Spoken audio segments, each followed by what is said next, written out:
Hello, everybody. I hope you're having a great day, and I hope this virus thing ends soon. Today, we're going to read Cloudy with a Chance of Meatballs.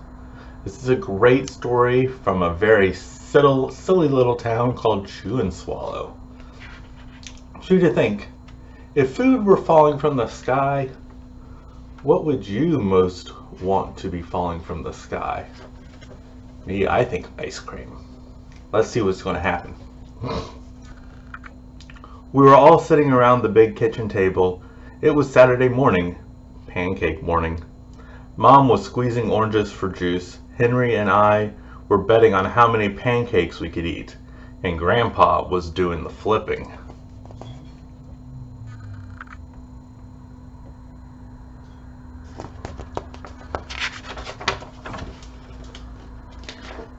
Seconds later, something flew through the air and headed toward the kitchen ceiling and landed right on Henry.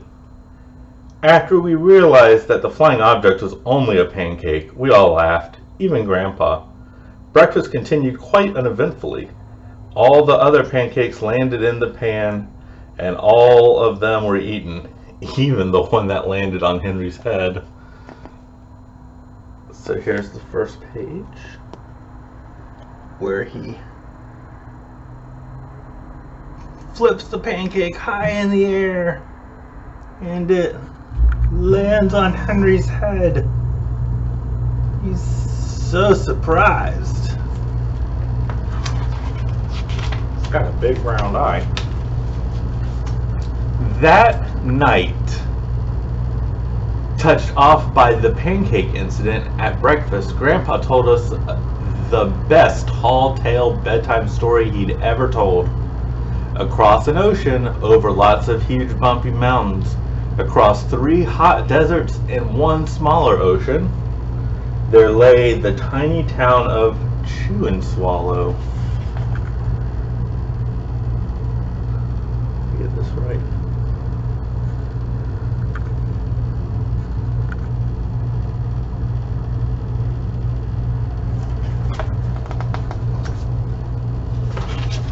Next. In most ways, it was much like any other tiny town. It had a main street, lined with stores, houses with trees and gardens all around them, a schoolhouse about 300 people, and some assorted cats and dogs. But there was no food stores in the town of Chew and Swallow. They didn't need any. The sky supplied all the food they could possibly want. The only thing that was really different about Chew and Swallow was its weather. It came 3 times a day, at breakfast, lunch, and dinner. Everything that everyone ate came from the sky. There's Chew and Swallow. I wonder what they're waiting for over on this page. Let's see. Whatever the weather served, that was what they ate. But it never rained rain, it never snowed snow, and it never just blew wind. It rained things like soap and juice. It snowed mashed potatoes and green peas. And sometimes the wind blew in storms of hamburgers.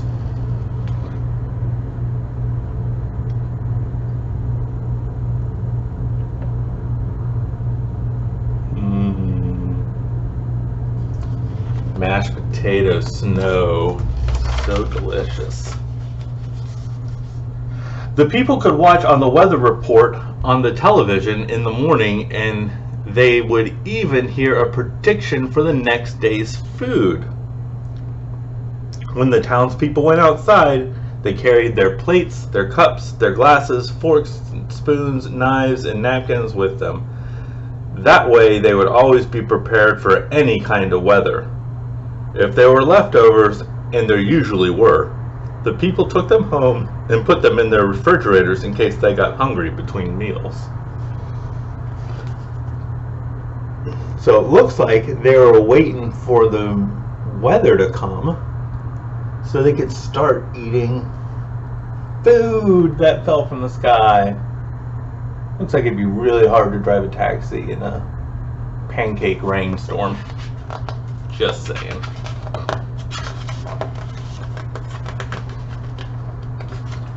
The menu varied.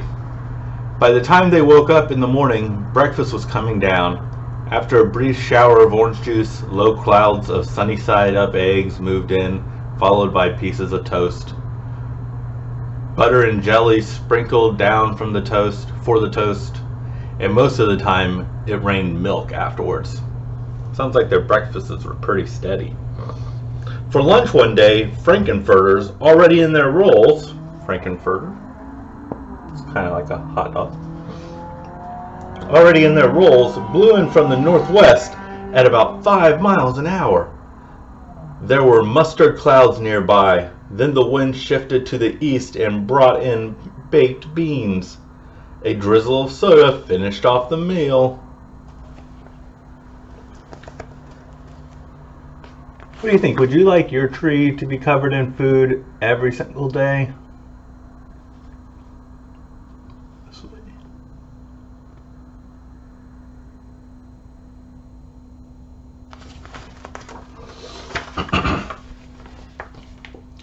Dinner one night consisted of lamb chops becoming heavy at times with occasional ketchup.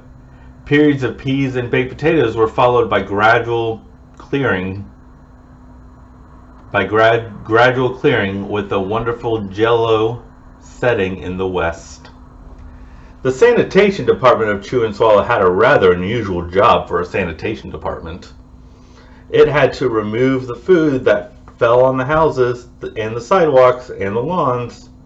The workers cleaned things up after every meal and fed all the dogs and cats. Then they'd empty some of it into the surrounding oceans for the fish and turtles and whales to eat. The rest of the food was put back into the earth so that the soil would be richer for people's gardens.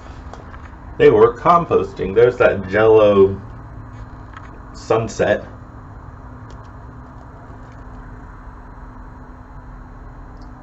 And there's their sanitation department's truck. Why do you think it has forks and knives on it? I mean, forks and spoons on it. Life for the townspeople of Chew and Swallow, for the townspeople was delicious until the weather took a turn for the worse. One day there was nothing but Gonzago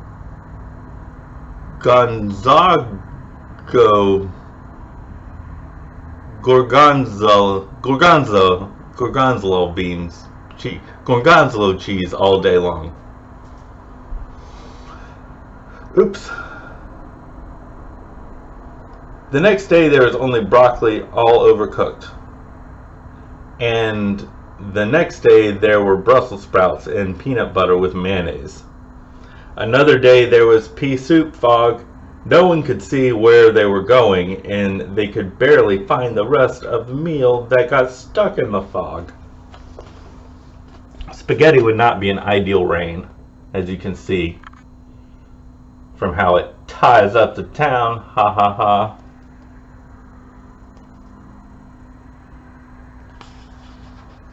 And here's the cheese that I couldn't pronounce.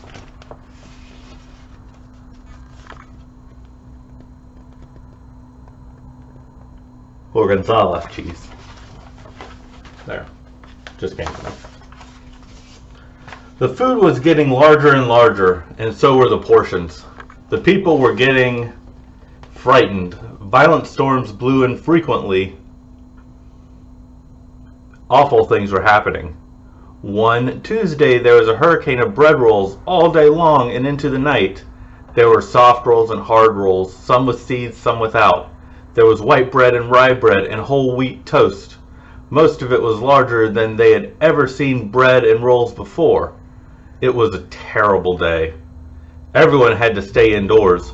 Roofs were damaged and the sanitation department was beside itself. The mess took the workers 4 days to clean up, and the sea was full of floating rolls. To help out, the people piled as much bread as they could in their backyards. The birds picked at it a bit, but it just stayed there and got staler and staler. It rained more than they could eat. There was a storm of pancakes one morning and one downpour of maple syrup that nearly flooded the town. A huge pancake covered the school. No one could get it off because of its weight. So they had to close the school. We can relate to that right now. There's the poor boy trying to swim in the ocean, but there are rolls everywhere. The pile of bread the bird can't pick at, and unfortunately, the pancake on the school. How do you think the children feel now that they can't go to school?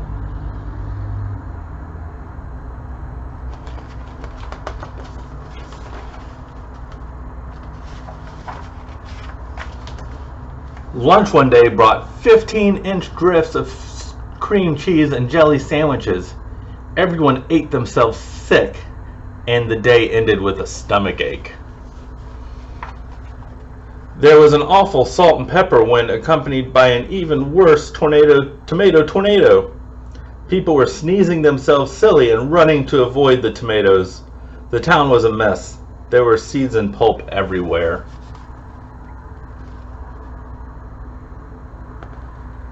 Eating themselves sick on that page, and the tomato tornado on that page. That would be awful to be stuck in.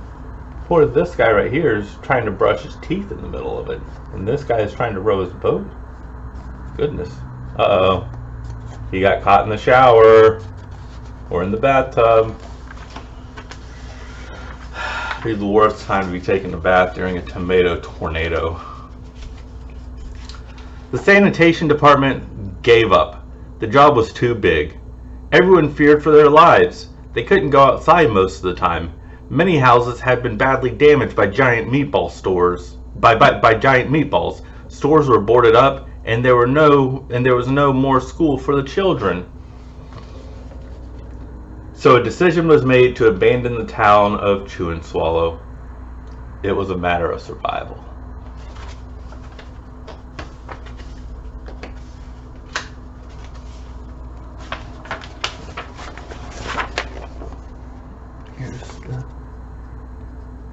Town is looking a mess.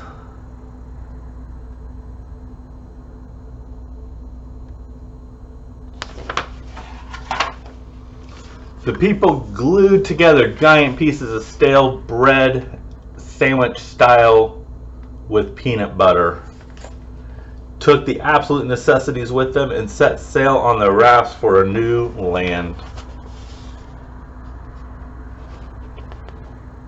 Now let's think here, is this a fiction book or is this a non-fiction book? Are there elements of truth in the book? Or is the whole thing fiction? If you put bread in water, what happens? Could you really make a boat out of bread? They did. But could we?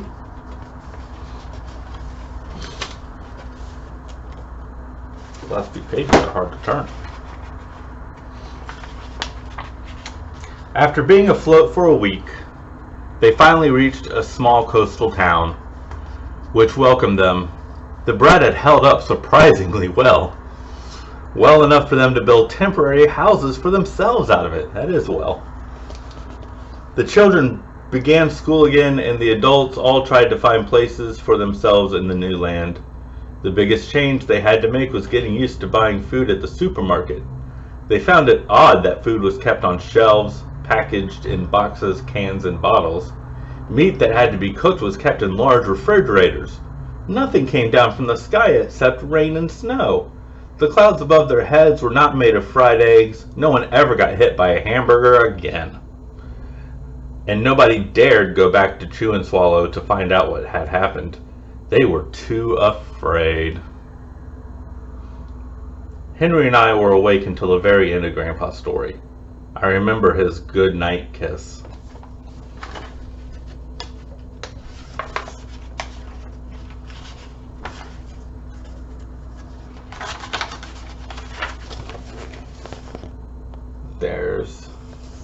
That was made of bread. And here they are back. Grandpa was telling this story the whole time.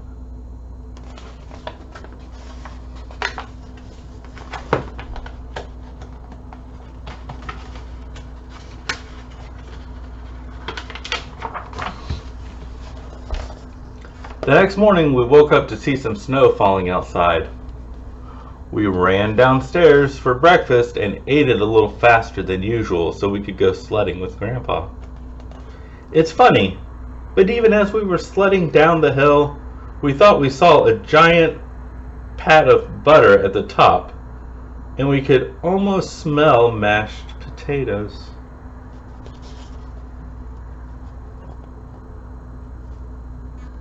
Decided to go outside. And then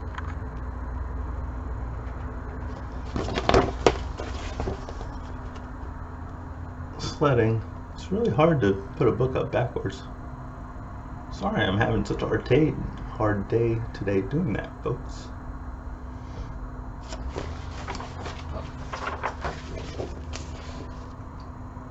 The end. I hope you enjoy our story today. It's a very, very silly story. Cloudy with a Chance of Meatballs. I'll see y'all guys again soon. I hope everybody's enjoying themselves, and we'll be back together again. Okay? Have a good day.